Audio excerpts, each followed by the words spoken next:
mission de l'Église que nous regardons ce matin. Je vous invite à lire avec moi, frères et sœurs, un texte en Ésaïe, le chapitre 11. Dimanche dernier, on a commencé le chapitre 11, le Messie et son règne, cette ère messianique. Le Messie et son règne, puis on a vu les premiers versets, le verset 1 à 9, verset 1 à 5 qui décrit le roi et ses caractéristiques, surtout sa sagesse. Puis dans le verset 6 à 9, c'est le royaume, surtout un royaume d'une paix incroyable. Et finalement, dans le texte d'aujourd'hui, c'est le verset 10 à 16, on voit les peuples qui est rassemblé pour faire comme citoyens de ce royaume, les peuples rassemblés de toutes les nations. Alors, on lit le texte au complet, chapitre au complet, Ésaïe, chapitre 11, verset 1 à 16. Écoutons cette parole de notre Seigneur. Puis un rameau poussera de la souche d'Ésaïe, un rejetant de ses racines portera du fruit. L'Esprit de l'Éternel reposera sur lui, esprit de sagesse et de discernement, esprit de conseil et de puissance, esprit de connaissance et de crainte de l'Éternel. Il prendra plaisir dans la crainte de l'Éternel. Il ne jugera pas sur l'apparence, n'adressera pas de reproches sur la base de nous-y-dire. Au contraire, il jugera les faibles avec justice et corrigera les malheureux de la terre avec droiture. Il frappera la terre par sa parole, comme par un coup de bâton, et par le souffle de ses lèvres, il fera mourir le méchant. La justice sera comme une ceinture autour de sa taille, et la fidélité comme une ceinture sur ses hanches. Le loup habitera avec l'agneau, et le panthère se couchera avec le chevreau. Le veau, le jeune lion, le bétail qu'on engraisse vivra ensemble, et le jeune garçon les conduira. La vache et l'ours auront un même pâturage, le petit un même enclos, et le lion mangera de la paille comme le bœuf. Le nouveau-né s'amusera sur le nid de la vipère, et le petit enfant mettra sa main dans la grotte du cobra. On ne commettra ni mal, ni destruction sur toute ma montagne sainte, car la terre sera remplie de la connaissance de l'Éternel, tout comme le fond de la mer est recouvert par l'eau. Ce jour-là, la racine d'Ésaïe, dressée comme un étendard pour les peuples, sera recherchée par les nations, et son lieu de résidence sera glorieux. Ce jour-là, le Seigneur interviendra de nouveau pour racheter le reste de son peuple, ceux qui seront restés en Assyrie et en Égypte, à Patros et en Éthiopie, à Élam et à Shinear, à Hamath et dans les îles de la mer. Il dressera un étendard pour les nations, il rassemblera les exilés d'Israël et réunira les dispersés de Juda des quatre coins de la terre.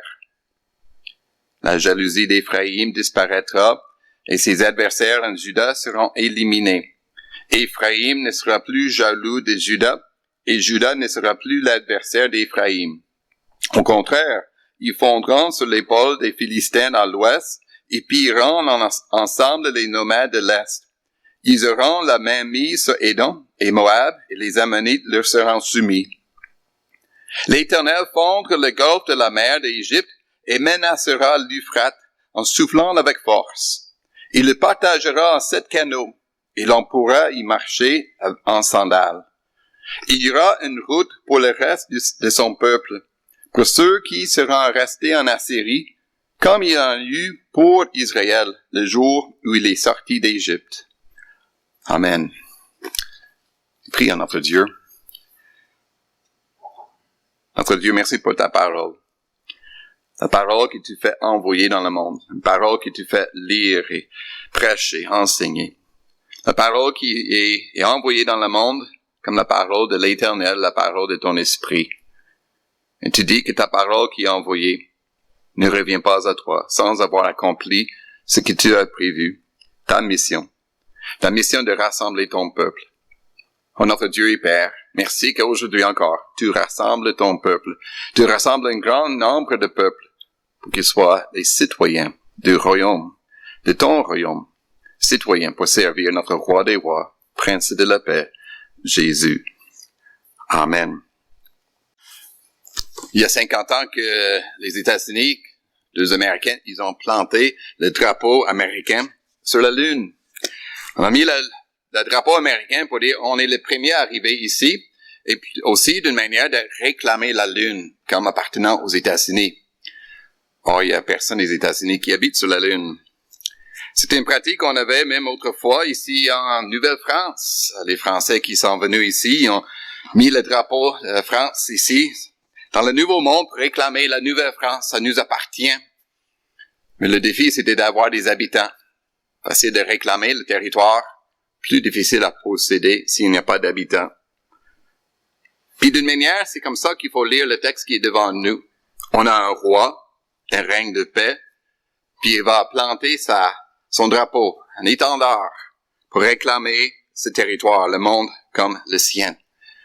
Et ce qu'il nous faut, c'est des habitants. Ceux qui vont vivre dans le pays de notre roi, ceux qui vont vivre dans le royaume du Seigneur Jésus-Christ. Ce roi qui est admirable, son règne de justice, son règne de paix et alors de la joie pour tous les habitants. Voilà donc dans notre texte, c'est l'Éternel Dieu lui-même qui rachète le reste de son peuple et qui les ramène. Il les appelle avec cet étendard, un étendard qui est là pour rassembler son peuple parmi toutes les nations. Un étendard qui nous fait penser à Jésus-Christ, qui rassemble son peuple, n'est-ce pas? En lisant ce texte en Ésaïe, donc on est dans un texte qui est un texte missionnaire, une prophétie de mission pour l'Église. Et après une première lecture, on dit, mais je comprends pas trop comment ça peut être la mission de l'Église, un peu parce qu'on ne comprend pas trop le but d'un étendard, une manière de rassembler le peuple. Alors, dans un premier temps, regardons le texte qui est devant nous. Cet étendard pour rassembler les nations, parce que c'est l'Éternel Dieu qui le dresse. Il dresse son étendard, il dresse son Messie, il élève le Messie, Jésus lui-même, pour rassembler son peuple, les rassembler parmi toutes les nations de la terre. Notre texte, verset 10, surtout, a commencé avec cette racine d'Ésaïe, ce qui nous fait penser au verset 1, n'est-ce pas? Cette souche, ce rameau, ce rejetant venant de Ésaïe. On est encore un fils, un descendant d'Ésaïe, c'est-à-dire le père de David, le grand roi d'Israël. Donc on est dans la recherche, une attente d'un fils de David qui sera le roi. Évidemment, on le sait tous, le fils de David, c'est Jésus. Jésus qui est le roi des rois, le Seigneur des seigneurs, lui-même qui dit, Apocalypse chapitre 22, verset 16, Jésus dit, « Je suis le rejetant de la racine de David et son descendant. »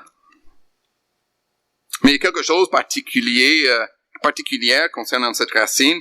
Il dit la racine d'Ésaïe dressée comme un étendard pour les peuples. Un étendard, c'est comme un drapeau, même une bannière. Autre époque, autre façon de vivre, un étendard était comme un drapeau porté par un chevalier. Un étendard, un drapeau monté sur un mât, et porté par le premier chevalier d'un régiment de la cavalerie. Il était le premier qui a monté en avant pour rallier les troupes, rallier les chevaliers, rallier les soldats, pour les motiver même, pour les rendre fiers de leur cause, fiers de leur étendard, de leur drapeau. De nos jours, on a des étendards encore, on appelle un drapeau. Donc, on est fiers de notre drapeau du Québec. On est fiers de voir le drapeau du Québec. Ça va rallier les citoyens pour la fête de Saint-Jean-Baptiste, surtout les souverainistes.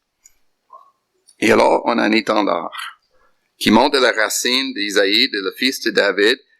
Puis lui est un guerrier vainqueur, un guerrier vaillant, un guerrier et même un roi vainqueur, victorieux, le Seigneur Jésus-Christ, celui qui est le roi de victoire.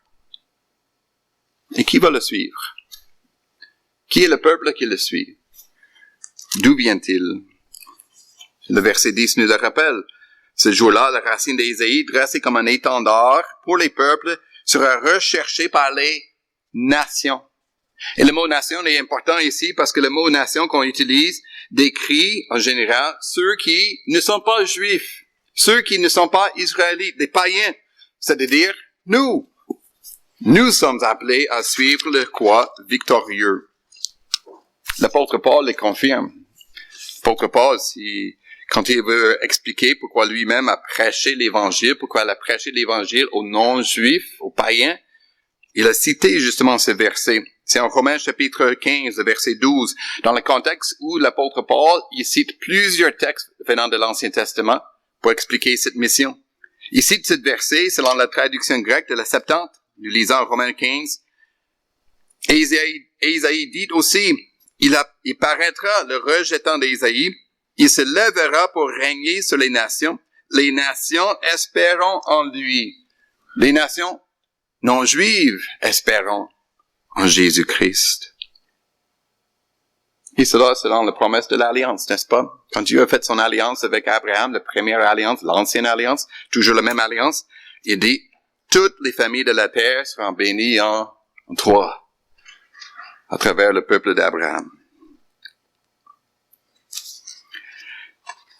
Verset 11, Isaïe ajoute à cette prophétie. Mais ce qu'il faut souligner, c'est que verset 11, Isaïe ne change pas le contexte, ne change pas le moment historique, comme pensent quelques commentateurs qui font une différence, une distinction entre le verset 10 et le verset 11. Mais Isaïe, il décrit au fond le même moment et le même événement. C'est le même moment, le même temps, parce qu'il répète le verset 10, ce jour-là, et encore le verset 11, ce jour-là, le Seigneur interviendra de nouveau. Quel jour-là? Mais c'est le jour de l'Éternel. Le jour où l'Éternel vient, d'un côté, dans son jugement, pour séparer les rebelles, les punir. Mais aussi, c'est le jour de sa rédemption, pour rassembler son peuple, les justes, les croyants. Donc, ce jour-là fait référence au jour de l'Éternel, qui est vraiment la fin des temps. C'est un terme eschatologique, c'est-à-dire on parle de la fin des temps, la fin du monde, le monde nouveau que Dieu va créer. On parle ici de la victoire complète du Seigneur Jésus-Christ. Mais la victoire qui est toujours à venir a déjà commencé. La victoire qui est à venir à la fin du temps avec Jésus-Christ a déjà commencé. Ça a commencé surtout par la croix de Jésus-Christ et sa résurrection. Ça a commencé avec l'ascension de Jésus au ciel. Et depuis ce moment-là, nous vivons ce jour-là. Nous vivons le jour de l'Éternel. Nous vivons le moment où le Seigneur Jésus est en train de rassembler son peuple, citoyen de son royaume. Donc voilà le même temps qui est décrit dans les versets 10 et 11, mais aussi c'est le même événement. Le rassemblement du peuple de Dieu.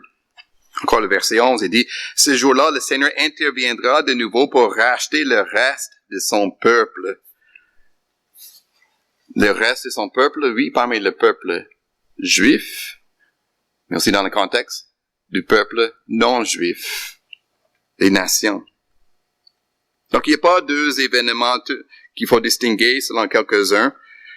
C'est simplement deux façons différentes pour décrire le même événement. Deux descriptions, peut-être c'est mieux de dire, deux descriptions différentes pour décrire le même événement, décrit selon les attentes de la littérature prophétique, qui est de la poésie. Les prophéties sont écrites en poésie, en vers, des petites phrases, avec un parallélisme entre les phrases, avec des images, des symboles, avec des métaphores, des figures de style, jeux de mots, des rimes, des assonances, toutes sortes de choses qu'on retrouve dans la poésie, la littérature. Comme quand vous faites des cours du cégep. Il y a un cours de littérature, il y a un cours de science, il y a un cours de philosophie. Et la façon d'écrire un texte pour la littérature n'est pas la même façon d'écrire un texte pour les sciences, un labo, ou pour un cours de philo. Ça se lit pas de la même manière. Et on l'écrit pas de la même façon. Il y a une différence de style, et alors une différence d'attente dans notre façon de les lire. Cours scientifique, on donne tous les détails, exactement, dans toutes les précisions. Poésie, on est en train de faire les images, peindre les images pour imaginer ce qui s'en vient, sans aller dans tous les détails. Et alors, les prophéties, il faut les lire, non pas comme un texte scientifique, et pas toujours dans un sens littéral pour faire un seul dessin, mais c'est plutôt la poésie, avec plusieurs images, pour nous montrer le grand plan de Dieu.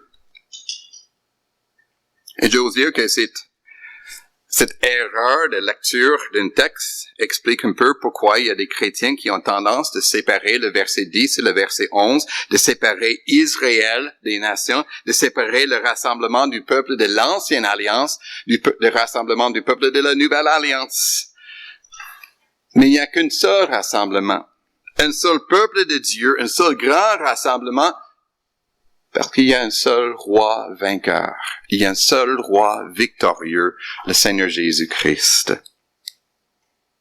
Alors, revenons dans notre texte. Parce que le verset 11 est suivant. Ça décrit ce rassemblement d'une manière très intéressante. Parce que Ésaïe, il emprunte le langage de l'Exode. L'Exode, on se rappelle? On revient à l'époque de Moïse. Les Israélites qui étaient esclaves en Égypte. Moïse est envoyé comme un libérateur, puis ils vont traverser la mer Rouge en allant à la terre promise. Donc avec cette image en arrière-plan, Ésaïe décrit ce nouveau rassemblement. Verset 11 encore. Ce jour-là, le Seigneur interviendra de nouveau, disons une seconde fois, parce que la première fois c'était en Égypte, il y a 1000 ans avant, pour racheter le reste de son peuple. Racheter, le même mot qu'on utilise à l'Exode, qui veut dire libérer, délivrer, même accueillir, pour que ce soit un bien précieux. Dieu va racheter, accueillir son peuple comme un bien précieux. Et ce peuple, il va accueillir, les libérer de parmi toutes les nations, de tous les endroits dans le monde, parce qu'ils sont dispersés. Encore, le verset 11 nous dit, ceux qui seront restés en Assyrie, c'est-à-dire le nord-est. On est dans le nord, l'est même. L'Irak, le nord de l'Irak d'aujourd'hui. En Égypte, là, on est dans le sud. Patros, c'est la haute Égypte si on monte le Nil. Puis en Éthiopie, encore plus au sud. Et là, on revient dans l'est. Parce qu'on parle d'une région qui est située au-delà du fleuve Tigre, la rivière Tigre, à l'est de Babylone. Chinière, c'est un autre nom pour Babylone. L'Irak de nos jours. Hamath, vers le nord, une ville de Syrie. Et dans les îles de la mer, c'est-à-dire la mer Méditerranée. Et donc, tout autour d'Israël, tout autour de Jérusalem, Dieu rassemble son peuple. Tout autour, partout, ils viennent rassembler. Tout ce qu'on a lu dans l'histoire de la Pentecôte. Ce qu'on a lu tantôt, Actes chapitre 2, le jour de la Pentecôte, si vous lisez les gens de ville d'où ils viennent, c'est tout autour d'Israël, de Jérusalem, et encore d'une manière plus élargie, parce qu'on va de Mède dans l'Est jusqu'à Rome dans l'Ouest. Parmi toutes les nations du monde, l'Éternel Dieu rassemble son peuple. Il rassemble son peuple pour en faire une seule grande nation. Il les rassemble parmi les peuples juifs. Cette race dispersée partout dans le monde, mais il les rassemble aussi parmi les non-juifs, de toutes les races, partout sur la terre.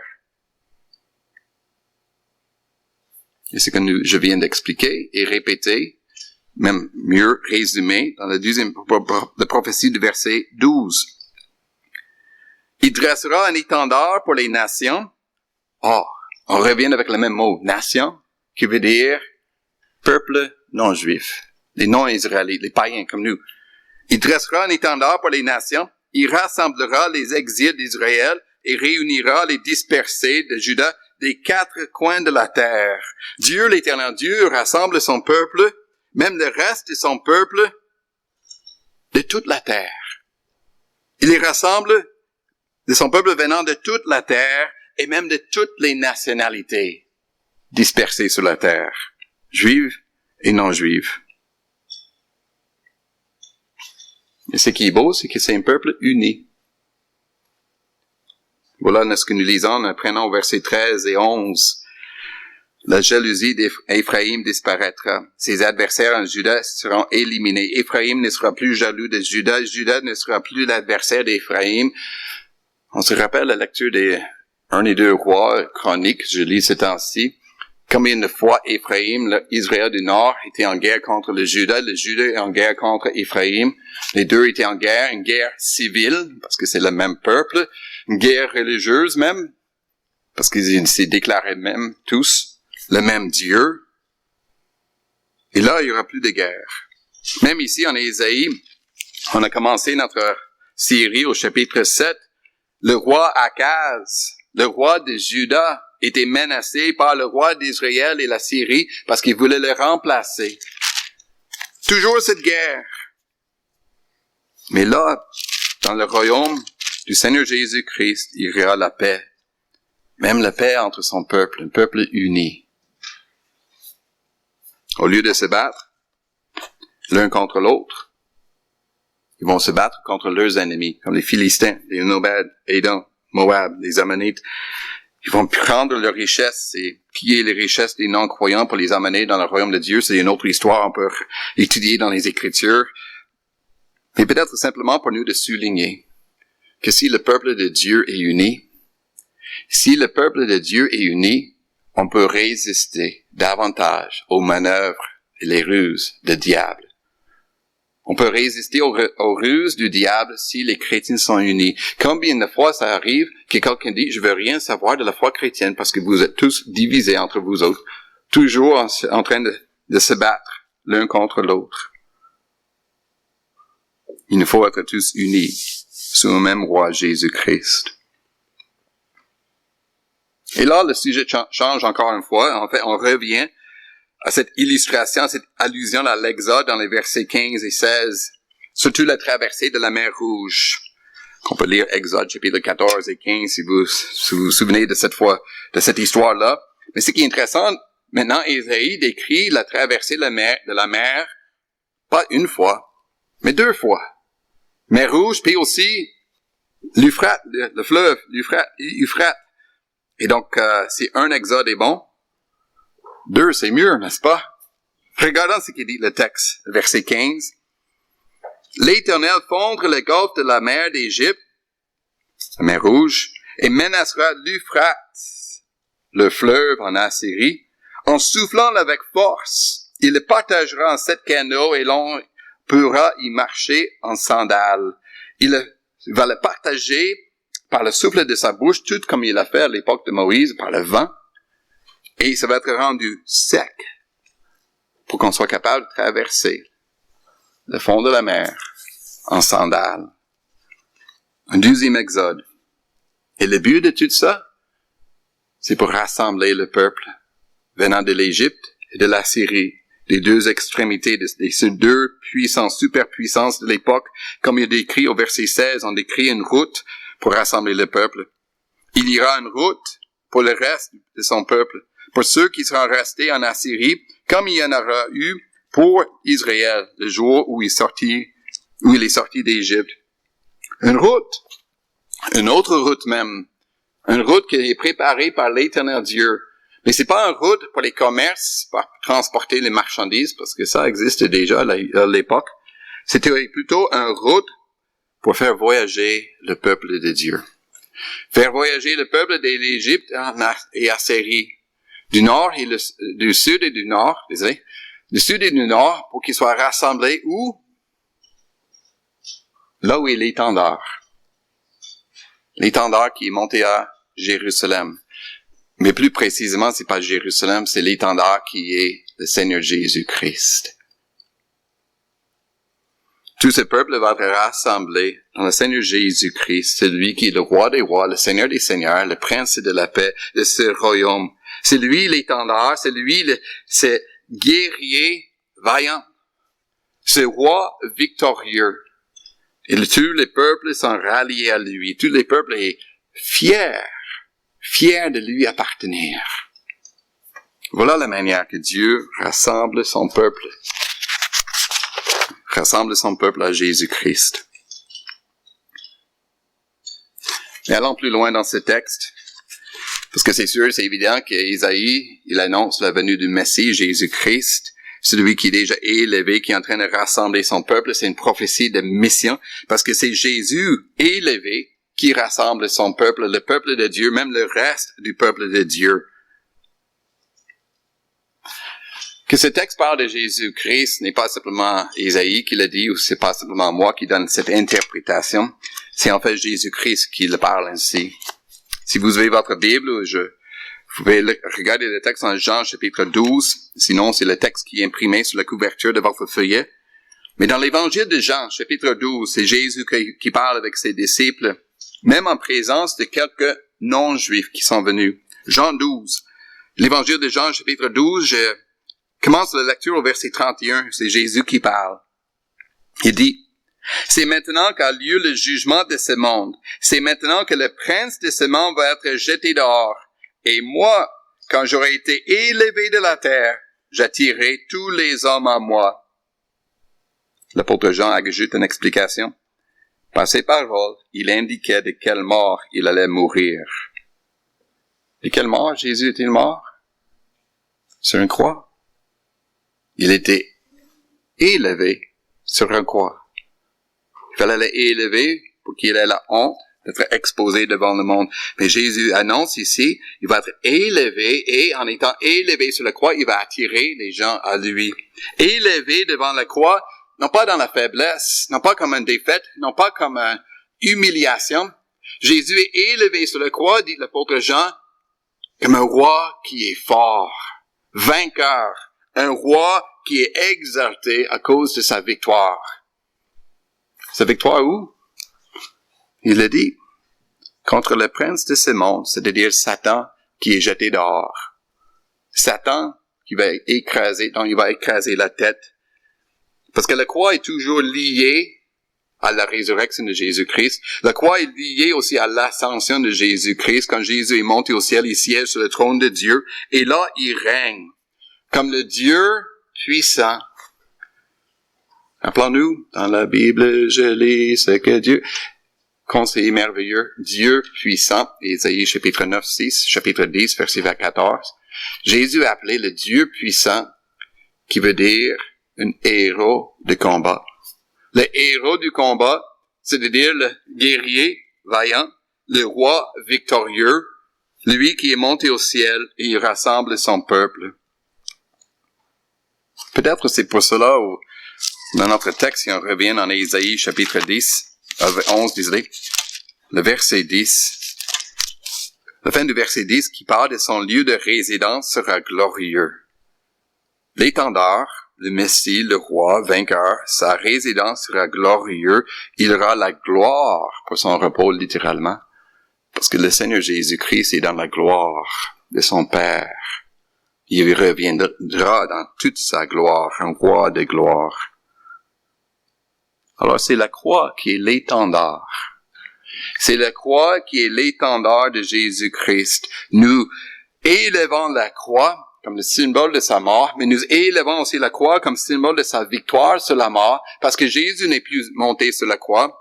Une des raisons pour lesquelles nous n'avons plus de Jésus sur une croix comme un crucifix. Nous avons la croix qui est vide, parce que le Christ est ressuscité. Et cette croix élevée est là pour convoquer, pour rassembler, rallier le peuple à Jésus-Christ. C'est notre étendard, notre seul étendard dont nous sommes fiers, parce que nous appartenons à Jésus-Christ. Et depuis le jour de la crucifixion de Jésus, il est en train de rassembler son peuple, n'est-ce pas? Comme il dit dans ce texte, quand je serai été élevé, Jean chapitre 12, 32, quand j'aurai été élevé de la terre, j'attirerai tous les hommes à moi. Tout comme Isaïe avait donné la prophétie, les gens de toutes les nations, de la Syrie en Égypte et encore beaucoup plus loin, comme le jour de la Pentecôte qu'on a vu, comme Isaïe a dit l'Éthiopie. Qui est venu de l'Éthiopie pour croire en Jésus-Christ? L'eunuque. Actes chapitre 8. Puis l'Évangile a annoncé à toutes les nations, en Égypte jusqu'en Assyrie. Puis on ne connaît pas toujours l'histoire de l'Église. Mais les premiers siècles, l'Église était très forte en Égypte et en Assyrie, en Syrie, surtout dans la ville d'Alexandrie et d'Antioche. Il y avait des hommes comme Saint Athanase, Saint Jean Chrysostome. Oui, c'est des villages ici au Québec. Chaudière-Appalaches, vous pouvez les trouver. Mais Saint Athanase d'Alexandrie et Saint Jean Chrysostome à Antioche. étaient les grands prédicateurs de ces régions pour rassembler le peuple de Dieu. Et même si on dit, dans ces régions d'Égypte et en Assyrie, l'Irak, l'Iran, il y a très peu de croyants de nos jours. C'était à cause de, surtout l'Empire ottoman, l'Empire turc, qui était des convictions musulmans. De nos jours, il y a quand même des croyants dans ces villes, dans ces pays, dans toutes ces régions, et de plus en plus. C'est une des raisons pour lesquelles j'aime beaucoup lire les nouvelles qui viennent de Portes ouvertes, l'Église persécutée, ou encore un autre ministère anglophone, Middle East Reform Fellowship. Ils travaillent dans ces régions. Puis ils racontent des histoires, les témoignages des chrétiens en Égypte, en Irak, en Iran, qui se convertissent, qui déclarent Jésus comme leur roi. Surtout parmi la jeune génération montante. Et ça va plus loin, n'est-ce pas? Dieu rassemble son peuple, il dressera un étendard pour les nations des 4 coins de la terre, aussi dans notre coin. Ce texte en Ésaïe, chapitre 11, est un appel missionnaire. Un appel missionnaire que nous avons besoin d'envoyer des missionnaires, des évangélistes, des prédicateurs dans tous les coins de la terre pour annoncer que Jésus est vainqueur. Pour élever l'étendard, la croix de Jésus-Christ, pour élever cet étendard de Jésus-Christ, le message de la croix que le Christ, il est vainqueur de tout mal, du malin, même de la mort. Et j'aimerais souligner un détail dans ce texte, que le peuple que Dieu cherche, ce n'est qu'un reste. Ce n'est qu'un reste parmi les nations. On l'a lu au verset 11. Ce jour-là, le Seigneur interviendra de nouveau pour racheter le reste de son peuple.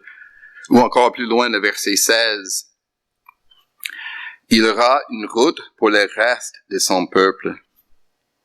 Pour le reste, c'est-à-dire le peu nombreux. Parmi cette grande multitude du peuple de Dieu, la grande multitude de ceux qui réclament l'alliance de Dieu, que ce soit l'ancienne alliance, la nouvelle alliance, parmi le grand nombre de peuples juifs et aussi non-juifs, il y a un reste, un peu qui revient à l'éternel Dieu. Oh, nous aimerions que ce soit une grande multitude, que tous puissent croire en Jésus-Christ, mais parmi la totalité de la population du monde, nous reconnaissons que c'est peu, un reste qui croit. Voilà notre expérience, n'est-ce pas? Voilà ce que nous vivons ici au Québec.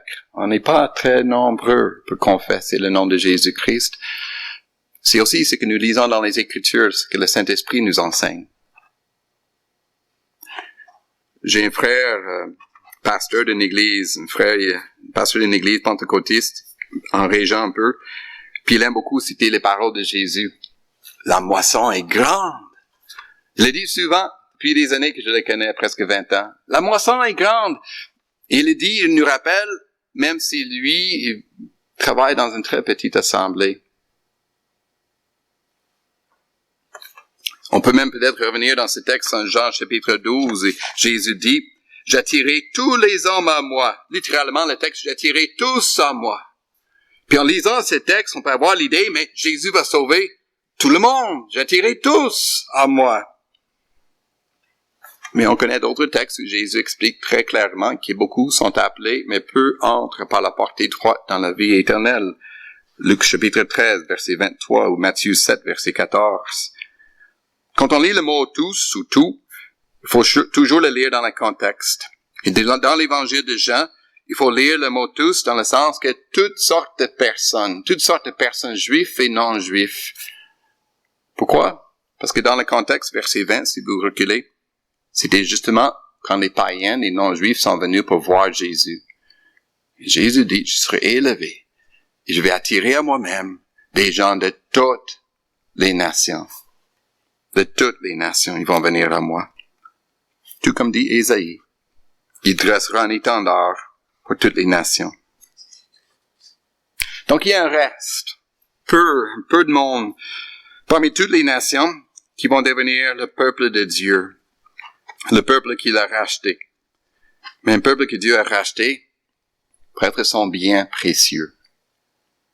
Le peuple que Dieu a racheté pour être son bien précieux. Et chacun lui est précieux. Comme je t'ai rappelé cette semaine, un jeune homme, il y a 10 ans, il est venu dans notre église. Et je me souviens, il a dit qu'il a quitté la maison de bonne heure, passé par la porte du sous-sol pour que ses parents ne sachent pas qu'il allait à l'église. Il avait soif de découvrir Dieu. Puis 10 ans plus tard, il continue à marcher avec le Seigneur, marié, papa, toujours en train de servir l'église. Ou encore, si on recule 12-13 ans, un jeune homme qui m'a envoyé une lettre, et c'était un cri au secours. Dieu allait-il le secourir? Puis de nos jours, lui aussi continue à marcher avec le Seigneur.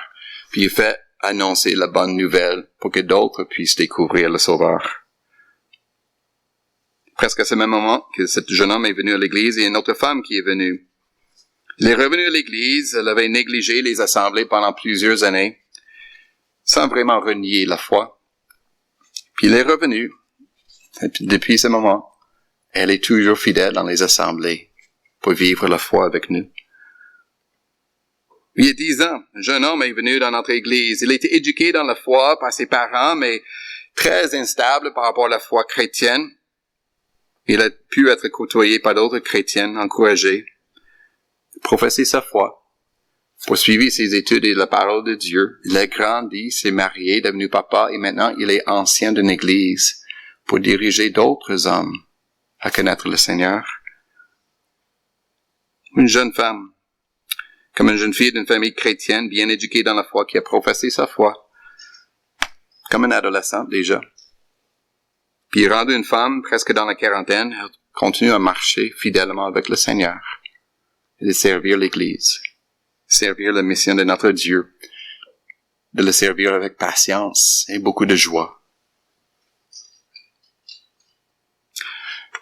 C'est sûr que pour chacune de ces personnes, chacun de ces enfants de Dieu, je peux aussi vous raconter des histoires de ceux qui, en fait, de beaucoup, de ceux qui, éduqués dans la foi chrétienne, qui l'ont abandonné. De ceux qui sont venus à l'église, qui ont confessé la foi, puis à un moment donné ont tout lâché.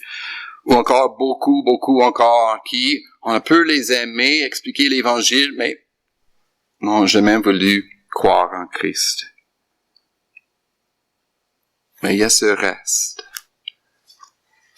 du peuple de Dieu, un reste qui lui est précieux, et chacun est précieux aux yeux de Dieu.